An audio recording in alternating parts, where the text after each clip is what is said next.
Bonjour à tous. Donc je vais baser mon topo sur un cas clinique. Et je vais essayer de vous convaincre de la réalité qu'on rencontre tous les jours et du fait qu'on peut traiter tous les patients de plus de 80 ans par TAVI sans arrière-pensée. Donc c'est une histoire qui commence en 2012 avec un patient qui nous est adressé par son cardiologue. Il est asymptomatique, il n'a pas d'essoufflement, pas de syncope, pas d'angine de poitrine, mais il a progressivement une sténose aortique qui s'aggrave. Et lorsqu'on fait l'échographie, ça confirme donc le diagnostic de sténose aortique serrée avec une surface qui est en dessous du centimètre carré, un gradient qui est supérieur à 40 mm de mercure, 55, une Vmax qui est supérieure à 4 mètres, pas de réelle fuite aortique, mitrale ou tricuspide, une fonction systolique qui est conservée et une pression artérielle pulmonaire systolique qui est normale. Donc en fait, en synthèse, on a un patient qui a 81 ans en 2012, qui est asymptomatique, mais qui a des critères échographiques d'une sténose aortique serrée et qui serait redevable d'un traitement. Donc il y a toujours cette problématique de savoir, chez ces patients asymptomatiques déjà, est-ce qu'on intervient ou est-ce qu'on les surveille. Donc là, le premier point de discussion qu'on pourrait avoir ensemble, donc j'aimerais recueillir votre avis de ce point de vue-là. Que faire devant ce patient asymptomatique avec des critères de sténose aortique serrée? Est-ce qu'on l'opère d'emblée? Est-ce qu'on lui propose un TAVI? Est-ce que vous avez besoin d'un test complémentaire ou est-ce qu'on ne fait rien du tout? Peut-être on peut faire un petit vote à main levée rapide dans la salle. Donc qui serait pour l'opérer, ce patient? Levez la main. Non. Un TAVI? Ah, il y en a un. Non, moi j'aurais été pour la discussion médico-chirurgicale entre premiers, parce que tu ne peux pas le dire s'il n'y a pas eu la réunion. On part du principe. Il est asymptomatique. Voilà. Ouais. Ça démarre par là. Ouais. Oui. Tu es obligé. Bon, pas évident, parce que s'il est asymptomatique, on peut dire qu'on fait d'abord un autre examen avant de le discuter en réunion médico-chirurgicale. Même avant la réunion médico-chirurgicale. Ouais, voilà. Oui. Voilà. Donc TAVI, Avant lui. est-ce que quelqu'un? Non. Un examen complémentaire supplémentaire? Ah. Oui. Et lequel alors? Vous feriez? Il faut se mouiller un peu. La coronarographie déjà. Elle est normale. Bon, Didier, on te laisse continuer. Épreuve d'effort. Épreuve d'effort.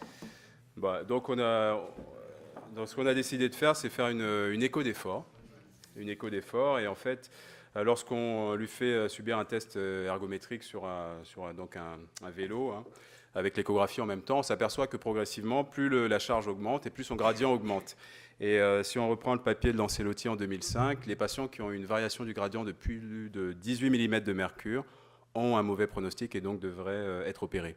Et lui, il est clairement dans ce cadre-là, en 2012, avec une variation du gradient de 33 mm de mercure, une surface qui reste à peu près stable, donc il y a vraiment une sténose aortique hyper serrée chez ce patient-là, et il devient finalement symptomatique au cours de l'effort.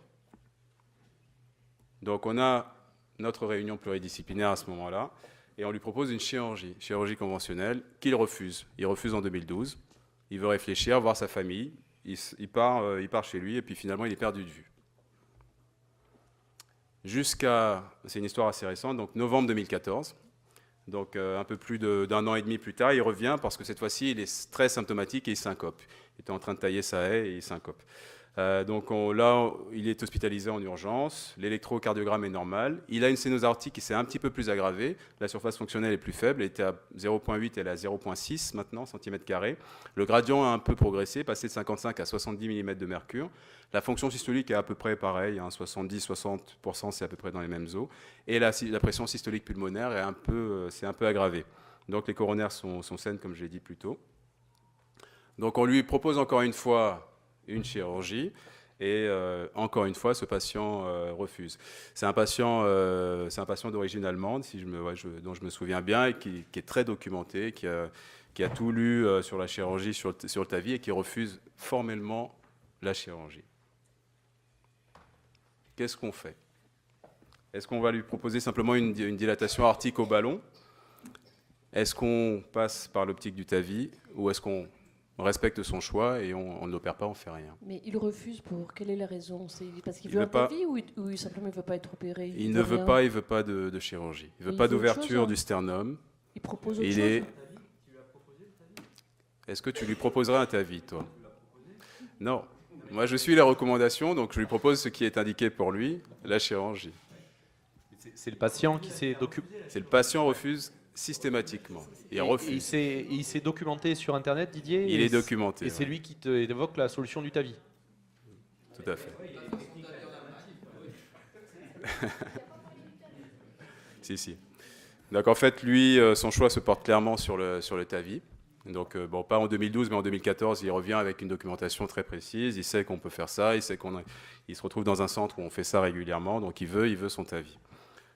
Donc on a encore une fois notre réunion pluridisciplinaire et bien sûr, on lui fait le TAVI. Mais on lui fait le TAVI, mais avec un peu plus de certitude qu'en 2012, avec cette fois-ci la conviction qu'on peut traiter tous les patients de plus de 80 ans par TAVI. Et on est quasiment prêt à franchir le pas dans notre centre. Bien entendu, on respecte un petit peu la réglementation, mais c'est quelque chose qui ne nous gênerait pas.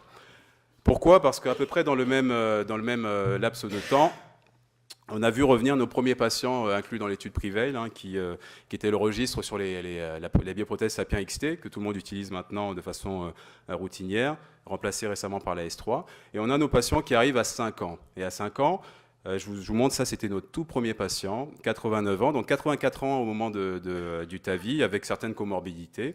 Un patient qui est asymptomatique, qui n'a pas fait d'événement cardiovasculaire dans les 5 ans qui ont suivi le TAVI, qui a une surface fonctionnelle qui est restée parfaitement stable pendant les 5 ans, avec un gradient inférieur à 10 mm de mercure, une fonction systolique ventriculaire gauche qui s'est améliorée. Et ce patient, c'était l'un de nos premiers patients, avait une fuite périprothétique modérée et qui n'a eu aucun impact sur son évolution secondaire.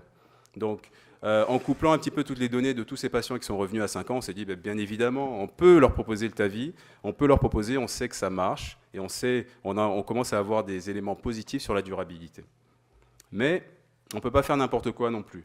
Donc le rationnel un petit peu pour tout ça, c'est que tout le monde sait que la sténose aortique, dès qu'elle devient symptomatique, la mortalité est effroyable. Et là, si vous regardez à gauche, à 3 ans, il y a 80% des gens qui sont morts. Mais on sait également, si on regarde la partie droite de l'écran, que la chirurgie de l'octogénaire, elle n'est pas sans risque. Tous les chirurgiens vont vous dire, OK, je peux l'opérer, ça va bien se passer, mais ce n'est pas vrai. Plus l'âge du patient va augmenter, si on prend simplement l'âge, plus l'âge augmente et plus la mortalité hospitalière va augmenter.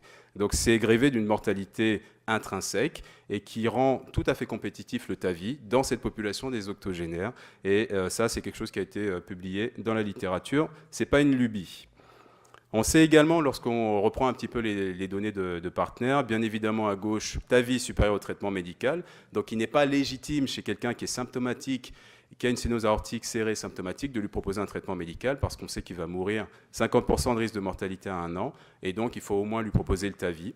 Et quand on regarde, ça c'est assez intéressant, la partie droite donc de l'écran, on voit que l'âge, en fait, d'un partenaire, ça n'a aucun impact sur la mortalité des gens. Que les gens aient moins de 85 ans ou plus de 85 ans, ça ne change rien sur l'évolution après intervention. Donc en fait, l'âge, c'est juste quelque chose qu'on garde comme ça, avec lequel on discute pour apprécier le risque du patient, mais ça ne présume en rien de l'évolution des patients. Donc qu'il ait 80 ans, 85, 87, 90 ans, 89 ans, pour moi, c'est exactement la même chose. L'âge, il semble-t-il, n'a pas d'impact sur l'évolution des patients. Donc on peut traiter les patients par TAVI à partir de 80 ans. Si on peut traiter ceux de 88 ans, il n'y a pas de raison qu'on ne puisse pas traiter ceux de 80 ans. Un autre élément donc, qui permet d'apporter un petit peu d'eau à notre moulin, c'est l'étude avec laquelle vous êtes de plus en plus familier maintenant, c'est l'étude US Core Valve pivotale, qui montre clairement dans une population qui est un petit peu à risque intermédiaire, parce que la majorité des patients avaient un STS score entre 4 et 10%. Pour rappel, dans France 2, les patients ont un STS score qui est proche de 15%. Donc là, c'était vraiment des patients un peu plus faibles. Et cette étude, qui compare la chirurgie au TAVI, montre clairement que dans cette population, on va dire à haut risque ou à risque intermédiaire, le TAVI est supérieur à la chirurgie. Donc, on a des éléments qui montrent que le TAVI peut être supérieur à la chirurgie, plus le risque du patient est faible. Donc, pourquoi ne pas proposer le TAVI à partir de 80 ans, avec un profil de risque très faible? On peut anticiper le fait que ça va très bien marcher, et on a déjà des éléments qui nous montrent que ça peut être supérieur à la chirurgie. Donc, pour moi, TAVI à partir de 80 ans, j'adopte. Élément également rassurant, lorsqu'on regarde l'évolution des gradients à 5 ans dans Partner, les gradients restent parfaitement stables et la surface fonctionnelle reste parfaitement stable. Donc l'argument de la durabilité qui est régulièrement donc proposé semble de moins en moins être crédible, parce qu'on voit que ces prothèses, théoriquement, elles sont censées durer 10 à 15 ans, À 5 ans, elles marchent très bien. On ne sait pas encore quand est-ce qu'elles vont dégénérer, mais on sait au moins que pendant les 5 premières années, elles marchent très très bien.